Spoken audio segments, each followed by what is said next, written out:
The town of Garindaji was quiet that evening. It was the kind of quiet that makes people feel uneasy. The sky was cloudy, and a strong wind blew across the sandy roads. Dust filled the air. Somewhere far off, an owl hooted. That night, Amina Bello, a 12-year-old girl, went to fetch water from the village well. It was not far from her home. She had done it many times before, but this time she did not come back. At first, her mother thought she was playing. Then she thought maybe Amina stopped to greet someone. But hours passed, and there was no sign of her. Her father, Malam Bello, ran around the village shouting her name, "Amina! Amina!" but nobody answered. By morning, the whole town was talking. Children were told to stay indoors. Men gathered in groups, whispering.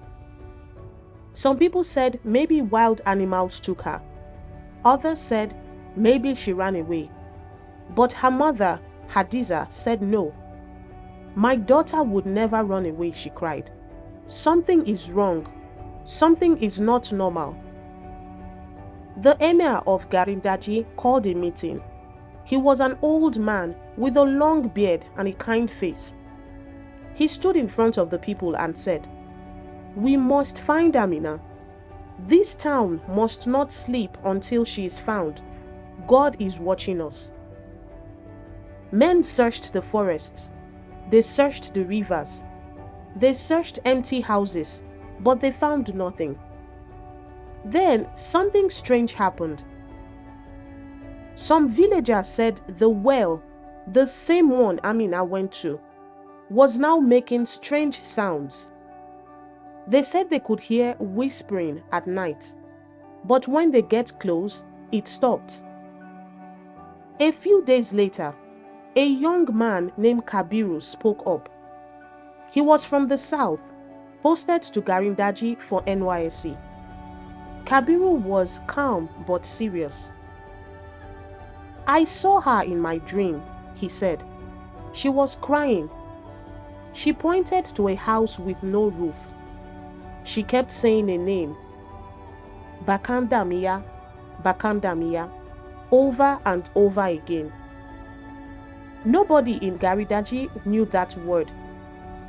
They didn't know what it meant.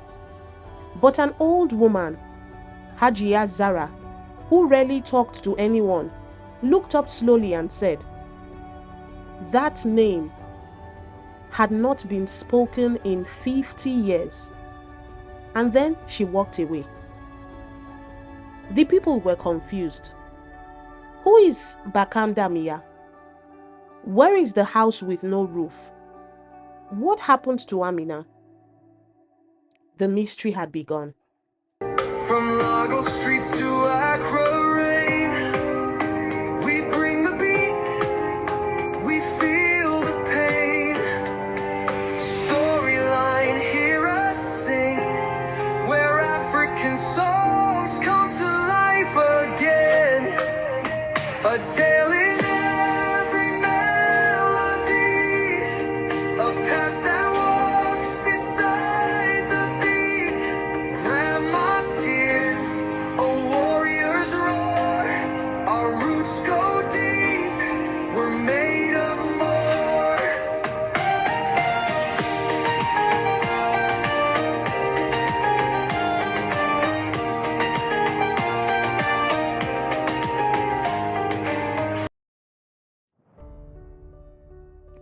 Three days after Amina went missing, a stranger arrived in Garindaji.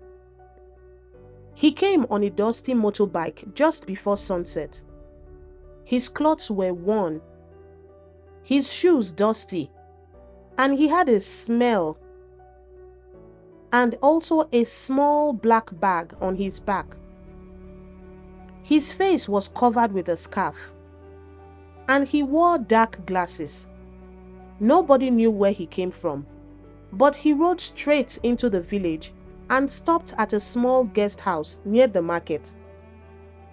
The guest house owner Alhaji Musa, asked, "Who are you, and what do you want in our town?" The man replied, "My name is Jamilu. I'm a writer. I heard what happened to the girl, Amina. I want to help." Alhaji Musa looked at him closely. "How did you hear?" "It only happened a few days ago." Jamilu smiled. News travels fast when the story is strong. The villagers did not trust him. Some whispered that he was a spy. Others said he looked like someone from the past. But nobody could say for sure. Jamilu walked around the village, writing in a small notebook.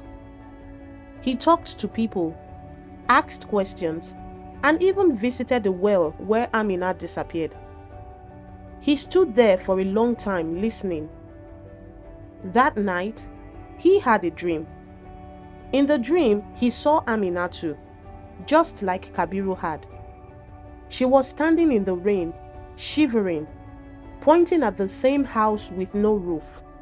Her lips moved, but no sound came out. The next morning, Jamilu went to find Kabiru. "I saw her too," Jamilu said. "The house with no roof. It must be real." Kabiru looked surprised. "But how? We don't even know where it is." Jamilu opened his notebook and showed him a map he had drawn. "I asked around. There is only one house like that on the edge of town. People don't go there anymore. They say it is cursed." Kabiru shivered. "They call it Bakandamiya, don't they?" Jamilu nodded. "Yes, that is the name." Kabiru and Jamilu decided to go there that night. They didn't tell anyone. When they reached the house, it was almost midnight. The moon was bright and the wind was cold. The house had no roof. The windows were broken. The door was half open. They stepped inside. They heard something. A soft voice. A child's voice. "Help me." They both froze. "Did you hear that?" Kabiru whispered. "Yes," Jamilu replied. "We are not alone." Something moved in the shadows. The mystery was getting deeper. The old house called Bakandamiya smelled like dust and sadness. The air inside was heavy. As Jamilu and Kabiru walked slowly through the broken doorway, their footsteps echoed. "Let's look around," Jamilu whispered. The house had 3 rooms. The walls were cracked. The floors were dirty. One room still had an old wooden bed. In another room, they found a chair lying on its side and a broken mirror. Suddenly, Kabiru saw something in the corner of the 3rd room. It was a small wooden box covered with cloth. He bent down, opened it, and gasped. Inside was a diary, a very old one. The cover was torn, and the pages were yellow. On the first page, written in faded ink, was a name: Zainab Usman, 1972. Kabiru looked at Jamilu. "This is from over 50 years ago." They sat down and began to read the diary carefully. The handwriting was neat but shaky. Zainab wrote about a time when Garindaji was a peaceful place. But something changed. Children started going missing. People became afraid. Whispers began in the village. In one part, she wrote, "The well is not safe. I hear voices at night. I told Baba, but he says I'm dreaming. I saw a girl in white crying at the edge of the well. The last few pages were rushed and full of fear. They are coming for me. I know too much. Bakandamiya holds the secret. If anyone finds this, don't trust the council. They know everything. Then the writing stopped. The two men looked at each other. Zainab knew something, Jamilu said slowly. And she disappeared too, just like Amina. Kabiru nodded. She was trying to warn us, but nobody listened. Suddenly, the wind blew through the open window. The door slammed shut behind them. They jumped. We need to get out of here, Kabiru said, standing up. But as they walked out, Jamilu noticed something on the floor. Footprints. Small footprints. Wet footprints. As if a child had just walked through the house. But they were alone. Or were they? What do you think will happen next? The story is just getting started, and more surprises are coming. Like, share, and subscribe so you don't miss the next part. Comment below and tell us how you think the story will go. We'd love to hear your thoughts. See you in the next episode.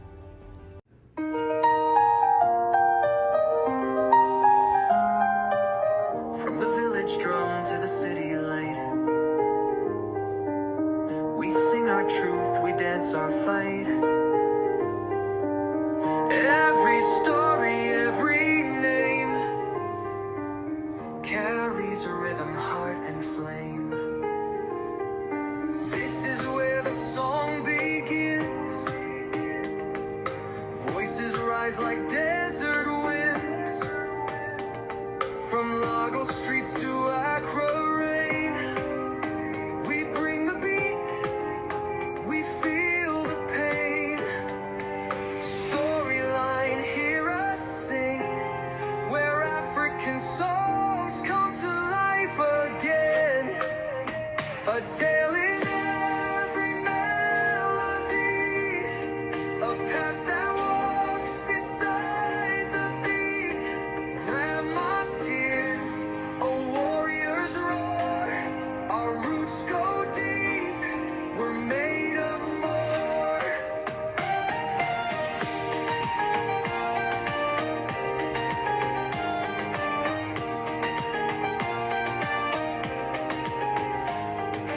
Drum it loud, don't let it fade.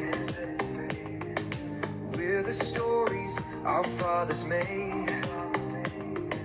Tune your heart, your spirit wide. This is Africa's voice with pride.